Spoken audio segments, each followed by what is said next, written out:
sıymağa, buncerden emigi muğa, bostoğun menen ıyımğa, devoşen tevalman bey, attan oy kalgana, görüşüge manaskamaran aslamay basıp bargan.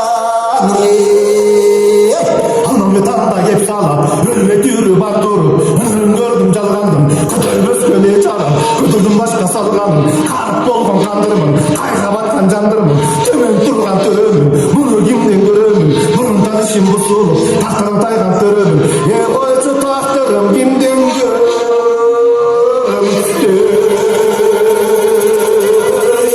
Bursun kurban bağrım var, hafta vergen ağrım var. Bakayım geriye, bakar dolar sanırım var. Sözlerden üç gündür, sözlerden öldüm.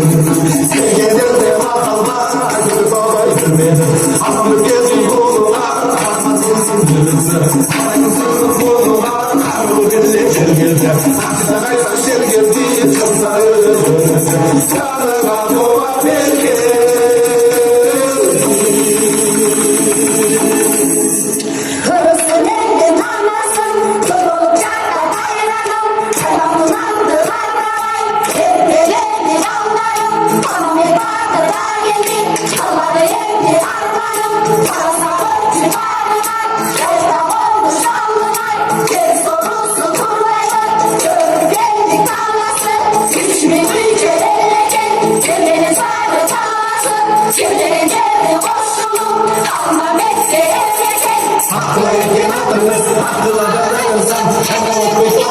Allah sonu çok olsun, Allah sizge kutlu olsun, sana yurtun çok olsun, sana sizge kutlu olsun, hasta kaldım adamdan, hasta gülüşünü yendim, çok zararlı olunca, kapşırayı gözüme, kuşun olsun benim, bir boş enti olmamı, sarı hakkı calayı, durumun vay aşağıya.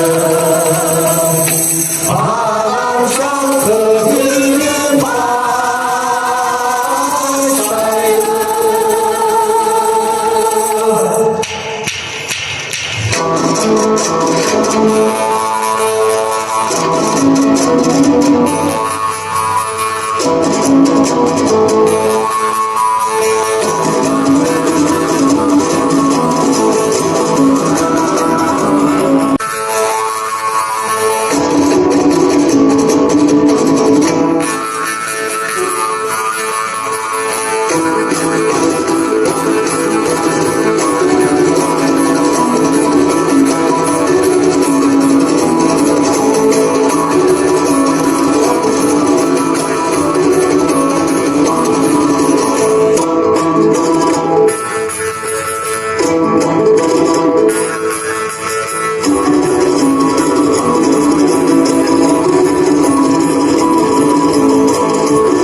Hey,